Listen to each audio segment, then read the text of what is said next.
तो आदाब, नमस्कार, गुड इवनिंग, सत श्री अकाल। एक बार फिर आप तमाम लोगों का स्वागत है। आप तमाम लोग जब रात को सो रहे होंगे और सुबह उठे होंगे तो एक बड़ी खबर सुनने को मिली होगी, लेकिन हमारी टीम, पूरी क्राइम तक की टीम, कोई सोया नहीं।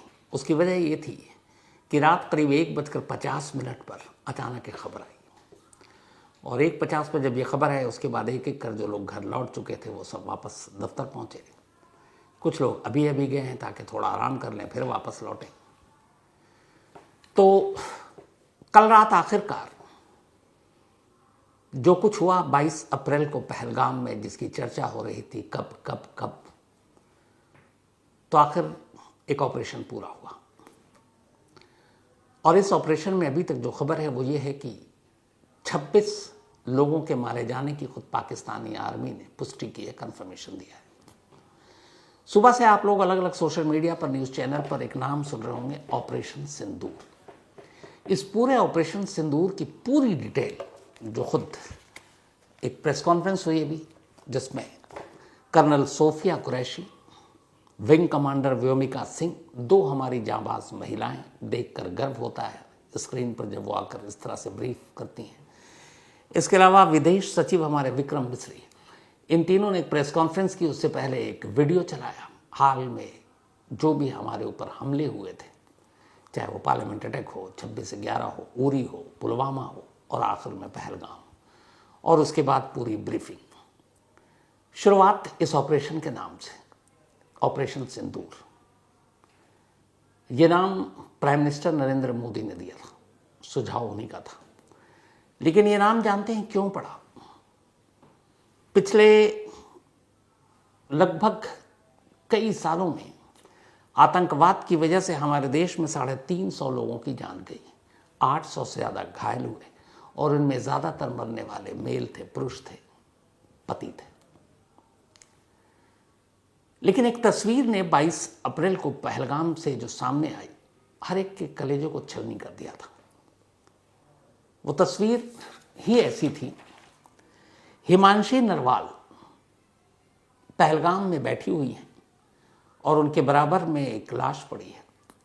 वो शहीद कैप्टन विनय नरवाल की बॉडी थी। कैप्टन नरवाल नेवी में कुछ वक्त पहले उनकी शादी हुई थी। दोनों कश्मीर घूमने गए थे और पहलगाम के हमले में आतंकवादियों की गोली का वो शिकार हो गए। तो कैप्टन विनय नरवाल की बॉडी के पास उनकी वाइफ हिमांशी नरवाल बैठी हुई है, और ये तस्वीर पहलगाम अटैक की असल में एक सिंबॉलिक पिक्चर बन गई। जिसने भी देखा कलेजा फट गया। और यही वो तस्वीर थी जहां से इस नाम की बुनियाद पड़ी, ऑपरेशन सिंदूर। यानी वो हिमांशी नरवाल थी और उनके हस्बैंड की वो के पास जो वो बैठी हुई हैं, चेहरे पे कोई भाव नहीं, जैसे पता नहीं, कुछ समझ ही नहीं आ रहा क्या करें। वो एक तस्वीर सैकड़ों कहानियां एक साथ बयान कर रही थी। एक पत्नी जो कुछ वक्त पहले ही शादी के बंधन में बंधी थी और अचानक विधवा हो गई। उसी एक हिमांशी नरवाल की वजह से इस ऑपरेशन का एक नाम जन्म लेता है, और ये उन तमाम विधवाओं के लिए जिनके पति आतंकवाद का शिकार हुए, और इसीलिए ऑपरेशन का नाम रखा गया ऑपरेशन सिंदूर। 6 और 7 मई की रात थी। आज 7 मई के लिए पूरे देश को मॉक ड्रिल के लिए तैयार रहने को कहा गया था। सारा ध्यान मॉक ड्रिल की तरफ था। पाकिस्तान भी ये सोच रहा था कि मॉक ड्रिल है, इसका मतलब है पहले लोगों को तैयार करेंगे सुरक्षा के बारे में, और कम से कम 7 मई तक तो कुछ होना नहीं है। लेकिन यही प्लानिंग कुछ और थी। एक तरफ पूरे देश में मॉक ड्रिल का ऐलान कर दिया गया, खबर पाकिस्तान तक पहुंच गई, और खामोशी से इस मॉक ड्रिल के आगाज से, शुरुआत से पहले ही 6 और 7 मई की दरमियानी रात 1:05 से 1:30 के दौरान 25 मिनट का कुल वक्त दिया गया था हमारे एयरफोर्स और उनके जाबाज अफसरों को। 25 मिनट में ऑपरेशन को पूरा करना था। और इन 25 मिनट में उन्हें 9 टारगेट दिए गए थे। और ये वो 9 टारगेट थे जिनमें कोई सिविलियन नहीं, कोई रिहायशी घर नहीं, कोई पाकिस्तानी आर्मी का इस्टेब्लिशमेंट नहीं, कोई पाकिस्तानी आर्मी का बेस नहीं, कैंप नहीं। सिर्फ और सिर्फ 9 वो ठिकाने जहाँ से आतंकवाद जन्म लेते हैं, जहाँ आतंकवाद को पाला पोसा जाता, उन्हें ट्रेनिंग दी जाती है और फिर बॉर्डर पार कराकर उन्हें भारत को लहूलुहान करने के लिए भेजा जाता है। इंटेल यानी इंटेलिजेंस रिपोर्ट के बाद इन 9 ठिकानों को लॉक किया गया और अब इन 9 ठिकानों पर ऑपरेशन को अंजाम देना था। ऑपरेशन सिंदूर के तहत बेहद खामोशी से रात के अंधेरे में, और ठीक 1:05 पर यह ऑपरेशन शुरू हुआ और 1:30 पर ऑपरेशन खत्म हो गया। 9 ठिकानों को नेस्तो नाबूद कर दिया गया। अब ये 9 ठिकाने कौन से थे, ये हर कोई जानना चाहता है। इनमें पहला था मरकज सुभान अल्लाह। ये जैश ए मोहम्मद का बहावलपुर, पाकिस्तान, पंजाब में एक बहुत बड़ा और बहुत इंपॉर्टेंट ठिकाना था, जहां ये हमेशा मेन सेंटर था जैश ए मोहम्मद का।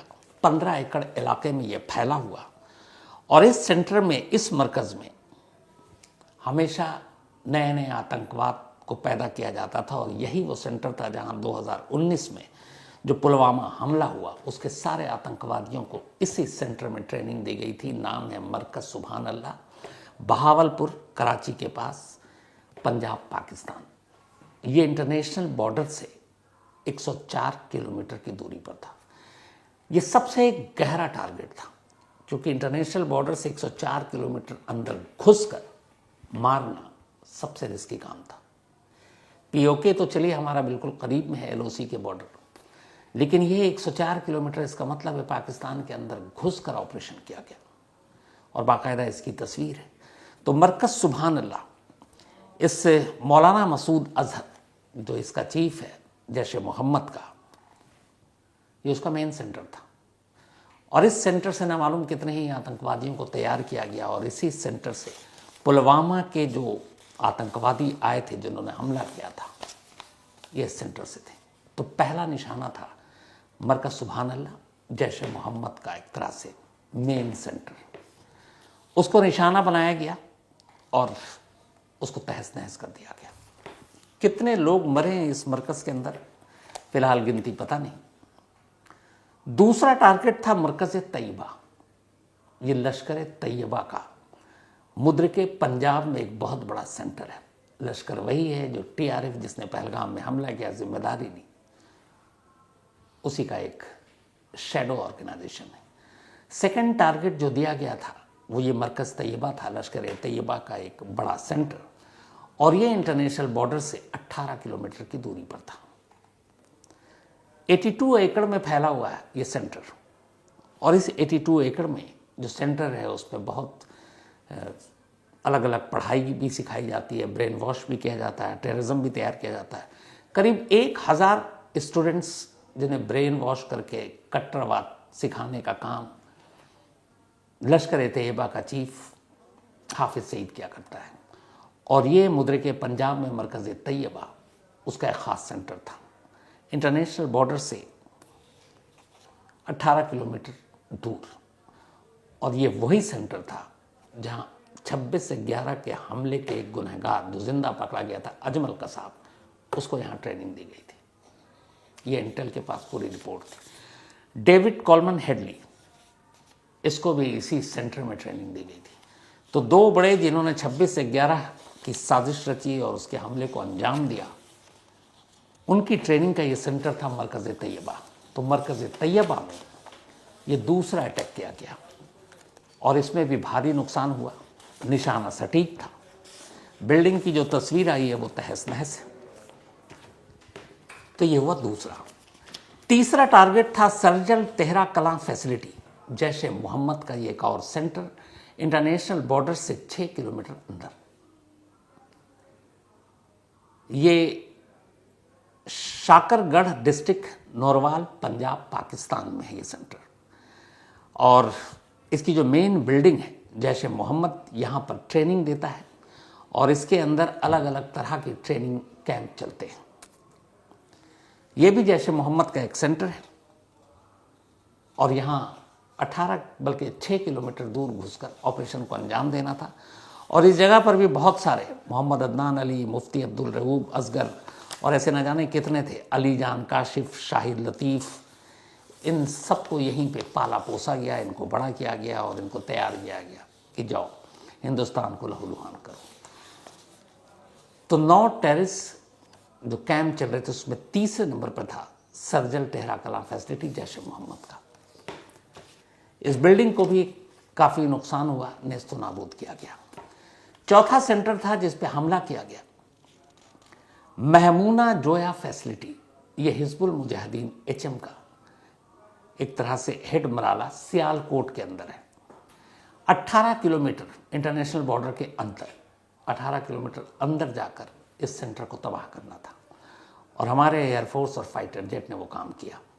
महमूना जोया फैसिलिटी हिजबुल मुजाहिदीन का सेंटर, और यहाँ पर हिजबुल के जितने टॉप अलग अलग टेररिस्ट हुए उनकी ट्रेनिंग दी गई, उन्हें तैयार किया गया और फिर उन्हें जम्मू रीजन में ख़ास तौर पर तोड़फोड़ के लिए भेजा जाता था।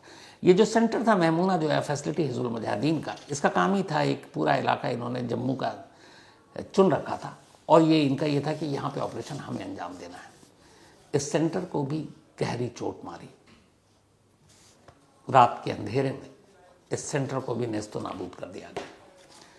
पांचवा टारगेट जो हमारा था वो था मरकज़ अहले हदिया बरनाला। ये लश्कर तैयबा का था। घूम फिर कर यही 3 नाम आते हैं, लश्कर, जैश या फिर हिजबुल मुजाहिदीन।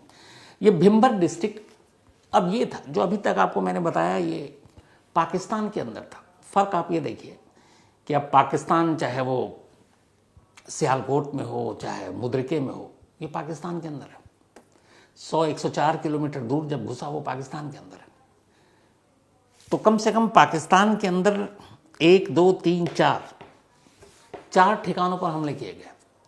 और POK यानी पाक ऑक्युपाइड कश्मीर यानी पाक अधिकृत कश्मीर जिस पर कब्जा कर रहा पाकिस्तान में, वहां के 5 ठिकानों को निशाना बनाया गया।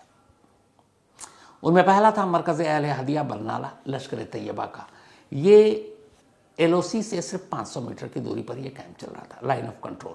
चूंकि ये POK है वहां पर इंटरनेशनल बॉर्डर नहीं बल्कि LOC आ जाता है, लाइन ऑफ कंट्रोल, दोनों देश के बीच में जो समझौता था। तो मरकज़ अहले हदिया बरनाला में लश्कर तैयबा का एक बड़ा कैंप चलता था और यहाँ पर करीब एक साथ 100 से 1500 आतंकवादियों को एक साथ ट्रेनिंग दी जाती थी, तैयार करने का काम होता था। और ये एक बड़ा सेंटर था लश्कर के हिसाब से जहाँ पे उन्हें तैयार किया जाता था। तो मरकज़ अहले हदिया बरनाला एक निशाने पर ये था, ये भी नेस्तो नाबूद हो गया। छठा टारगेट था मरकज़ अब्बास। ये जैश मोहम्मद का कोटली में है और ये 13 किलोमीटर LOC से अंदर है, लाइन ऑफ कंट्रोल से। 13 किलोमीटर अंदर इसको निशाना बनाया गया। और ये मरकज़ अब्बास जो है, यहाँ पे 100 से 125 जैश मोहम्मद के टेररिस्ट, उनके कैडर के लोग मौजूद रहते हैं और ये बाकी नई नस्लों को ट्रेनिंग देते हैं। तो ये एक बड़ा सेंटर था टेरर कैंप जो इंडिया के लिए हमेशा एक खतरा बना रहता था। तो छठा टारगेट मरकज़ अब्बास जैश मोहम्मद का। 7वां टारगेट था मस्कर रहील शाहिद हिजबुल मुजाहिदीन का, कोटली पाक ऑक्युपाइड कश्मीर में, पाक अधिकृत कश्मीर में। ये 30 किलोमीटर अंदर था LOC से। और हिजबुल मुजाहिदीन का एक बड़ा सेंटर करीब 2.5 किलोमीटर मोहौली पुली एक जगह है, वहां से अंदर में था ये। और ये कोटली डिस्ट्रिक्ट में आता है, POK में। ये कैंप हिली एरिया में है और हिली एरिया होने का ये बड़ा फायदा उठाते हैं। करीब 150 से 200 हिजबुल मुजाहिदीन के टेररिस्ट इसी कैंप में रहते हैं। 150 and 200 ऑलवेज। वो ट्रेनिंग देते हैं, बाकी को ट्रेनिंग देते हैं। और हाफिज सैयद सलाउद्दीन यही वो कैंप है जहां खुद आकर नए नए रिक्रूट्स को भर्ती करने से पहले उनका वेलकम करता है, उनके अंदर जिहादी फितूर भरता है। तो ये एक टारगेट था, टारगेट नंबर 7, मस्कर रहील शाहिद हिजबुल मुजाहिदीन, 30 किलोमीटर अंदर LOC से। 8वां टारगेट था शरवाई नल्ला कैंप। ये लश्कर तैयबा का मुजफ्फराबाद POK में। करीब 20 किलोमीटर अंदर था ये एलओसी से। और ये लश्कर का अगर मुरीद के को छोड़ दें तो ये उनका सबसे खतरनाक कैंप में से एक है। मतलब ये वो कैंप है कि जो सबसे उनके लिए इम्पोर्टेंट होता है। यहाँ पर इसी कैंप में बाकायदा हथियारों की ट्रेनिंग दी जाती है, हथियारों और गोला बारूद, असलहे, ये सब कुछ रखा जाता है। यहाँ पर कमांडर बनाए जाते हैं, कमांडो की ट्रेनिंग दी जाती है, कैसे आपको हथियार यूज़ करना उसकी ट्रेनिंग दी जाती है। तो लश्कर-ए-तैयबा के हिसाब से ये शवाई नल्ला कैंप जो मुजफ्फराबाद में है, 20 किलोमीटर अंदर एलओसी से, ये एक निशाना था और इस पर भी सटीक निशाना लगा, नेस्तो नाबूद हो गया। ये 8वां कैंप था। इसके अलावा जो 9वां टारगेट था हमारा, वो था सैयदना बिलाल मरकज़। मरकज़ जनरली सेंटर को कहते हैं या केंद्र के लिए, उर्दू में उसे मरकज़ कहते हैं। ये जैश मोहम्मद का था, यानी मौलाना मसूद अजहर का, और ये भी मुजफ्फराबाद पीओके में। मुजफ्फराबाद उनके लिए बड़ा आसान होता है कि पीओके है और इधर फिर एलओसी क्रॉस करके आसानी से कश्मीर में घुस जाते हैं, आतंक फैलाते हैं। तो ये एलओसी से 12 किलोमीटर अंदर सैयदना बिलाल मरकज़ जैश मोहम्मद का 9वां टारगेट ये था। और यहाँ पर बाकायदा ये भी एक हिली एरिया में है और एक 3 स्टोरी बिल्डिंग है। इस 3 स्टोरी बिल्डिंग के अंदर 50 से 100 जैश मोहम्मद के टेररिस्ट हमेशा मौजूद रहते हैं और तमाम तरह की ट्रेनिंग करते हैं, फिर वहाँ से ये भारत की तरफ भेजते हैं। तो ये वो 9 सेंटर थे जिनको टारगेट दिया गया। रात 1:05 और 1:30 पर यह ऑपरेशन खत्म हुआ। इस ऑपरेशन के दौरान किसी भी सिविलियन की मौत की अभी तक खबर नहीं आई, यानी आम नागरिक पाकिस्तान के किसी मिलिट्री इस्टेब्लिशमेंट या पाकिस्तानी आर्मी के ऊपर कोई हमला नहीं किया गया। बिल्कुल स्पेसिफिक टारगेट था सिर्फ टेररिस्ट कैंप को निशाना बनाना। यूएन यानी यूनाइटेड नेशन ने खुद कहा था कि जिस तरीके से पहलगाम हुआ, ऐसे टेररिस्ट को सज़ा देना, उनको इंसाफ के कटघरे में लाना ज़रूरी है। तो भारत ने वही काम किया। ये कोई पाकिस्तान पर अटैक नहीं था, पाकिस्तानी मिलिट्री पर अटैक नहीं था, पाकिस्तानी नागरिकों पर अटैक नहीं था, बल्कि भारत को लहूलुहान करने वाले वो आतंकवादी जो वहाँ पनपते हैं, फूलते हैं, उनको फंड दिया जाता है, उनको ट्रेनिंग दी जाती है, ये उन कैंप पर हमला था। और इस कैंप में अब तक 26 लोगों के मरने की खबर है। पाकिस्तान से बहुत सारी तस्वीरें आ रही हैं जिसमें अस्पताल में भी घायल पड़े हुए हैं। तो इसके अलावा इस 9 हमले के बाद 25 मिनट के ऑपरेशन को पूरी तरह से कामयाब डिक्लेयर कर दिया गया। लेकिन क्या इन हमलों के बाद पाकिस्तान बेवकूफ़ी करेगा वापस रिटेलिएट करने का? पाकिस्तान के बारे में कुछ कहा नहीं जा सकता। इसलिए हमारे जितने भी सेना के लोग हैं उन सबको अलर्ट पर रखा गया है। जो पैरामिलिट्री फोर्सेस हैं उनकी छुट्टियां कैंसिल कर दी गई हैं। सभी को कहा गया है कि आप इमरजेंसी मोड पर रहेंगे। पूरे सरहद पर, इंटरनेशनल बॉर्डर पर, एलओसी पर सुरक्षा लगातार बढ़ा दी गई है और कोशिश यही है कि किसी भी तरह की जवाबी कार्रवाई का मुंह तोड़ जवाब दिया जाए। तो 22 अप्रैल के बाद से जिस चीज़ का इंतज़ार था, लोग इंतज़ार कर रहे थे, उन 26 बेगुनाह सैलानियों, टूरिस्ट, पर्यटकों की मौत का, और ये 26 से 11 जो मुंबई में हमला हुआ था, उसके बाद ये सेकंड लार्जेस्ट था जिसमें आम लोग, आम टूरिस्ट को निशाना बनाया गया था। इतनी बड़ी तादाद में आम लोगों को, टूरिस्ट को कभी निशाना नहीं बनाया गया 26 से 11 मुंबई हमले के बाद। ये दूसरा था, तो इसलिए ये बड़ा एक दर्द और जख्म था। तो इस तरीके से 9 टेररिस्ट कैंप पर हमला करके फिलहाल भारत ने इस गम को थोड़ा हल्का किया है। अब आगे क्या होगा पता नहीं, देखना है कि सरहद पार से क्या होता है। जवाब देने के लिए पूरी तरह से हम सब तैयार हैं यहाँ। तो इस ऑपरेशन में फ़िलहाल इतना ही। बाकी जो भी अपडेट होगा, पूरे दिन लगातार क्राइम तक पर आपको हमारी पूरी टीम बैठी हुई है, इसी के ऊपर नज़र है। बारी बारी से वो सब आएंगे, आपको अपडेट देते रहेंगे, तो सुनिएगा, अपनी राय भी दीजिएगा। फ़िलहाल मुझे दीजिए इजाज़त। रात को 9 बजे आपसे कहानी में मुलाकात होगी पूरी डिटेल के साथ। तब तक बहुत सारे अपडेट्स और भी आ जाएंगे। Thank you so much.